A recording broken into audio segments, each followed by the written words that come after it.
Улаанбаатар хотод маш олон юм хүсэлтүүд, хамтарч ажиллах саналууд ирж байгаа. За 2026 оныг бол бизнес эрхлэлтийг дэмжих жил болгон зарлаж засгийн газрын хурлаас одоо дэмжиж байгаатай уялдуулан хоёр төслийг онцолж уулзахаар цуглаад байна. Улаанбаатар хотыг өвлийн цэцэрлэг түрээлэнтэй болох төслийг бол санаачлаад албан хүсэлт гаргасныхаа дагуу өнөөдөр хэдүүлээ ингээд танилцж онцлох юм төсөл болгож танилцуулъя. Хоёрт нь On Time Aviation компани Улаанбаатар хотын агаарын шинэдэд бүтц нийтийн тээвэр тулгамдж буй асуудлыг шийдвэрлэх зорилгоор ингээд хүсэлт тавьсан бизнес эрхлэгчдийг дэмжих жил болгох ажлаа эхлүүлж байгаа профессор зарлж байна. Нэг нь болохоор дид үтцийн онцлох Улаанбаатар хотын төвөгжрөл мөн эрүүл мэнд онцгойг тулгамдж байгаа асуудлыг шинэ дид үтц нэвтрүүлэх. Нөгөөх нь энэ нийгмийн асуудал буюу иргэдийг чөлөөтэй хүртээмжтэй хот байлгах жилийн 4 улирлын юм ногоон хүлэмж парк байгуулах юм стартапын төрөл байх. Ийм хоёр онцлог төслийг бас онцолж авч бас танилцсан. Өнөөдөр бичлэн уулзъя. Иргэдэд бас мэдээлэл өгье. Монгол улс маань хүйтэн сэрүүн уур амьсгалтай учраас жилийн 7-8 сар бол сэрүүн улирал, за хавар намар бол өвс ногоо тийм дотмог ховор ийм улирлууд их тохиолддог. Нэг блок маань 2500 м², за хаашаашаа 50 м хэмжээтэй. За ингээд нийт 5-6 блок баригдана гэж тооцоолж байгаа төслийнхөө. За нийт 30,000 м² буюу 3 га газрыг хамрах хэмжээний ийм төсөл байгуулагдана. Жижиг, дунд, том гэсэн 3 төрлийн хэмжээтэйгээр хэмжээ загварууд гаргаж өгсөн байгаа. Энийг цаашлаад Улаанбаатар хотод нэвтрүүлсэн дараагаар 21 аймаг тус бүртээ аймгийн төвүүдтэй жилийн 4 улиралдаа ингээд мөнх ногооноор байх төсөл байнамаа. Үүдэндээ хувц соёл хайрцагтай өвлийн хувцтайгаа ирлээ. Хувц соёл хайрцагтай бүх хувцаа тайллаа. 100-ны шорт бодолтойгоо бүхэл өдрийнхөө турш энэ цэцэрлэг түрээлэндээ хүүхдүүдэд тоглуулах нь байна. За дотроо ингээд ресторан, хоолны газар, за дотор цэцэрлэг түрээлэн зугаалах ингээд болзооны уулзах цагийн газар.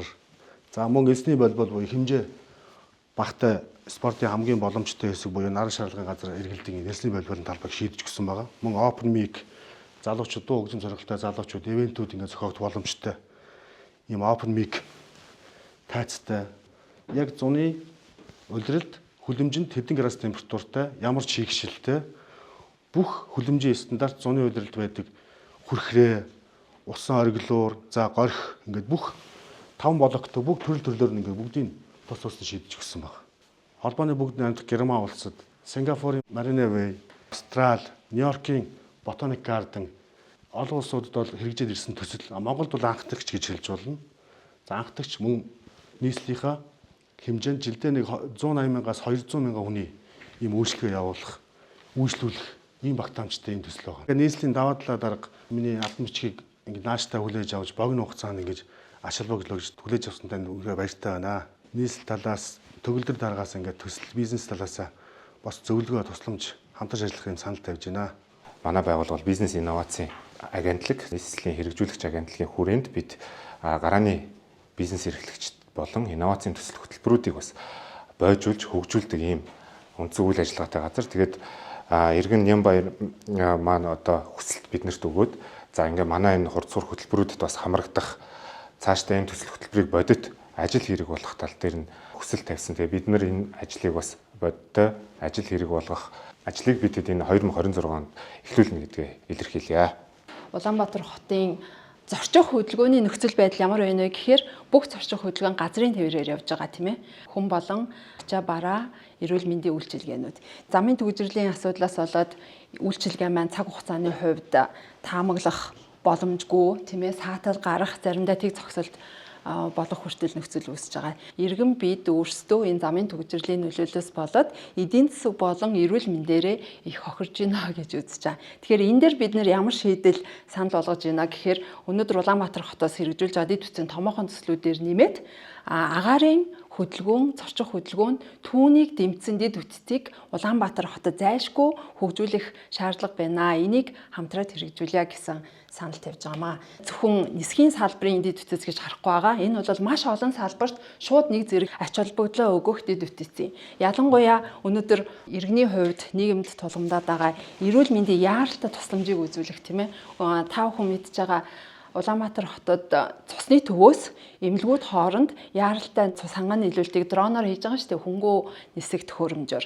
Улаанбаатар хотод агаарын дэд бүтцийг хөгжүүлж чадах юм бол өнөөдөр зөвхөн цус биш тийм ээ өвчтнийг яаралтай тусламж хэрэгтэй байгаа иргэнийг мөн яаралтай тусламжийн газар цаг алдалгүй очих хэвээр эмч мэрэгжилтэн мис засалчтай хүргэх тийм минут хэмнэж амь аврах юм боломжийг энэ дэд бүрдүүлж өгнө гэж харж байгаа. Эрүүл мэндээс гадна онцгой байдал, галын аюулын үед цагдаа хувь сахиулах, үндэсний аюулгүй байдал, энэ жил бизнесийг дэмжигдэл олгосонтой холбоотойгоор бизнесийн байгууллагууд өнөөдөр Монгол Улсын засгийн газраас нийслэлээс тавьж байгаа аялал жуулчлалыг хөгжүүлэхийн бодлого эднэрийг дам утгаараа энэ дэд дэмжиж явах энэ нэгдсэн дэд бүтцийн систем гэж харж байгаа. Дэд бүтц гэж юу хэлээд байна гэхээр нийслэл хотын дэд бүс тутамд хүн ам олноор суурьсан нөгөө нийгмийн үйлчилгээ авах шаардлагатай төв цэгүүд болгонд энэ helipad буюу нисдэг тэрэгний хөрж буух талбай.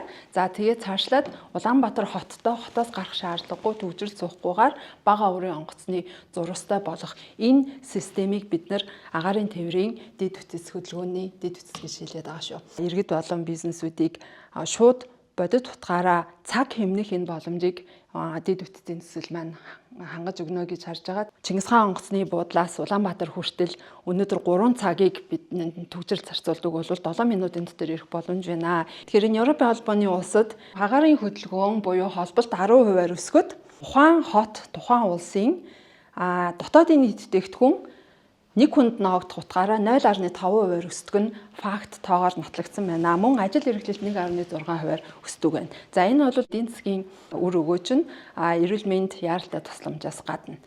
За тэгээд ерөнхийдөө бид энэ дэд бүтцийг яагаад зайлшгүй хэрэгтэй гэж байна гэхээр өнөөдөр Улаанбаатар нийс хот маань улсын нийслэл метрополитен хот тий. Тэгэхээр өнөөдөр энэ нисдэг тэрэг агаарын хөлгүүд чинь цаашдаа хөнгүү тээвэр, дрон, e-vitol гэд явж гин. Тэгэхээр тэр бүхэнд энэ дэд бүтцэнд бэлэн газрын болон агаарын тээвэр хосолсон том нийслэл хот болох ирээдүйтэй гэж харж байгаа юм аа.